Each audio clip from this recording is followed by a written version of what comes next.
every other single township around us has already done. But for some reason, we've lived in the past for way too long. This is how I plan on bringing us to the future. This is how Bill wants to bring you to the future. We've knocked on your doors telling you guys this right here. And I'm telling everybody again, when I got here, this was going to be the tip of the spear for me, Bill, along with Perk Crossing and Ivy Ridge. Perk Crossing got a different problem, and I'm still working on that. But I'm finding a resolution for those folks too. But this is how you do it. So it's not going to break your kiddies. It's not going to hurt you financially. If you're not working, if you're retired on fixed incomes, this doesn't cost you anything. It doesn't cost you a dime. And that's how I look at it. For people like Mr. Petosa, he's worked, he's retired, he's done. He's done paying into this. It's our turn. It's for us now to bring it forward for our generations. And that's what this is about for me. So when you hear someone telling you this is going to break your bank account, you can't afford it, it's 83 cents if you make 25 grand, right? Median income, I think, Aaron, what was it for our community? For a family of four, it's just over $100,000. $3.34 a month. That's what it comes out to, $40 a year for you to preserve Upper Frederick and us not have to worry about a developer coming in offering these folks money for their farmland. We're lucky Miss Wagner and her family bought a big 100-acre swath in our township, where I know a lot of people on Berkiomerville Road were sweating bullets, right? We don't have to sweat bullets. We can help ourselves right now. It's this simple. These are solutions that I told you about that could have been done, that for some reason have never been done. So I'm putting it out there. The word tax is spooky. Sure, yeah, I don't like hearing it either. But I like to hear that my kids are going to be able to still ride horses on my farm, you know, raise cattle on my farm. That's what means the most to me. One day we're not going to be here.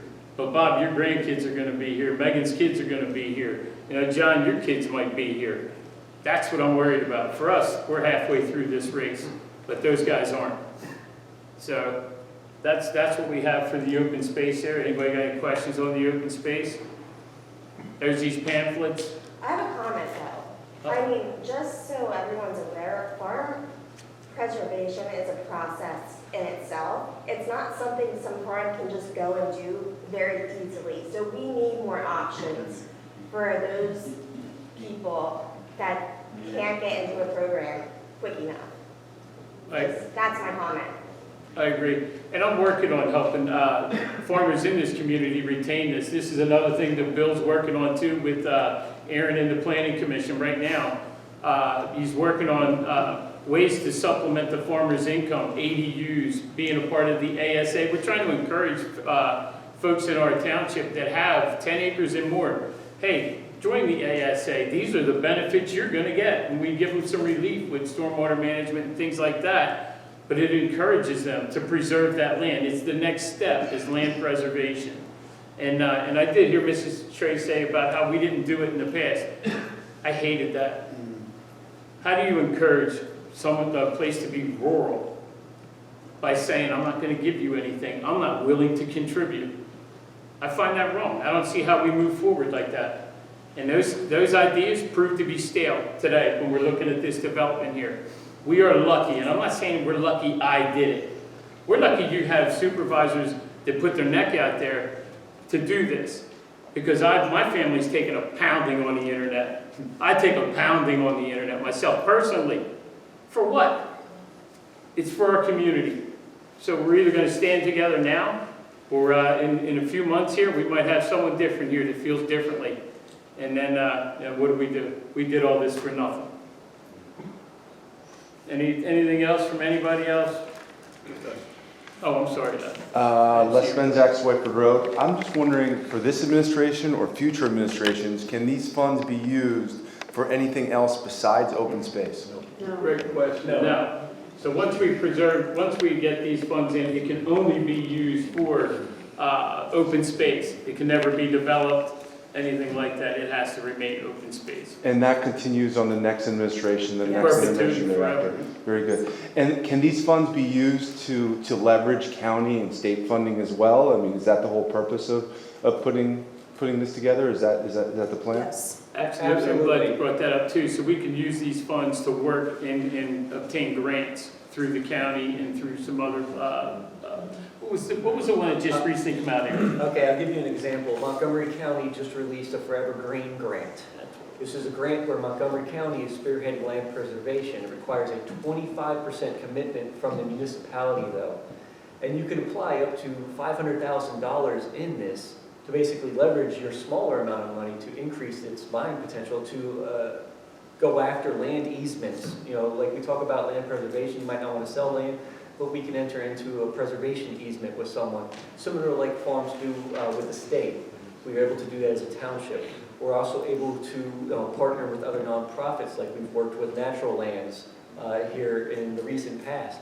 They have grant opportunities where we are able to put matching funds in there. They're about 12.5% on most of their projects.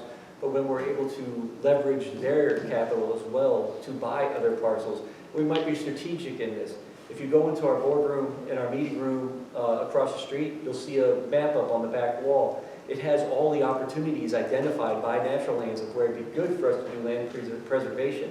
One of the things and metrics that they look at in that is identifying parcels and properties that would actually create hardship for people trying to acquire bigger swaths of land that might be advantageous for a developer. Great. Okay, good. One last question for you, and I think you answered this already, but I thought I'd catch it. So this is only for people with W-2 income and self-employment income. Like this is just to earn income tax. Correct. Our neighbors that are retired, it doesn't affect them whatsoever. This is just those of us. Nobody that have on W-2s. fixed income, social security, none of that. Nobody's Great. touched other No, than. and this is a referendum, so we aren't the one deciding who gets Sure. the tax. This is up to the voters. Got it. Right. Great, thank you. Come on, Dave, you gotta say something. He's taking it all.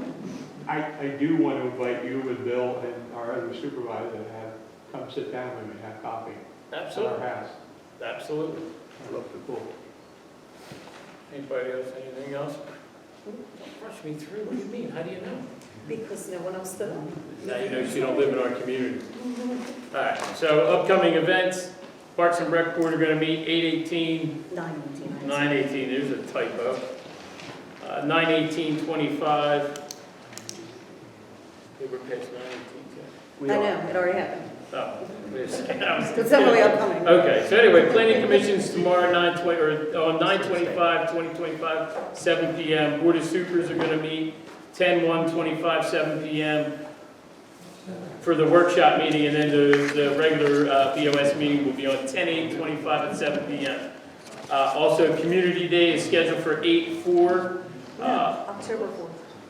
What did I say? 8. I meant October, I swear I did. October 4th, and that's from 10 to 3. All right? What? Do you have that? I don't have. Another road with there. Oh, you got it. Oh, go ahead. Yeah. This year is the 65th annual Harlem Sailor Cavalcade over at the Boyertown Senior High School. It's this Saturday, the 27th. Gates open at 5 p.m. $15 for adults, $10 for children. And what it does is it supports the music programs in Boyertown School District. All from kindergarten to grade 12. You want to see some good marching bands? If you've never seen them, it's great. If you want to see some good ones, come on out Saturday. All right. With that said, I make a motion to adjourn this fine meeting. I second. All those in favor? Aye. Aye. Safe travels. A cavalcade is always a fun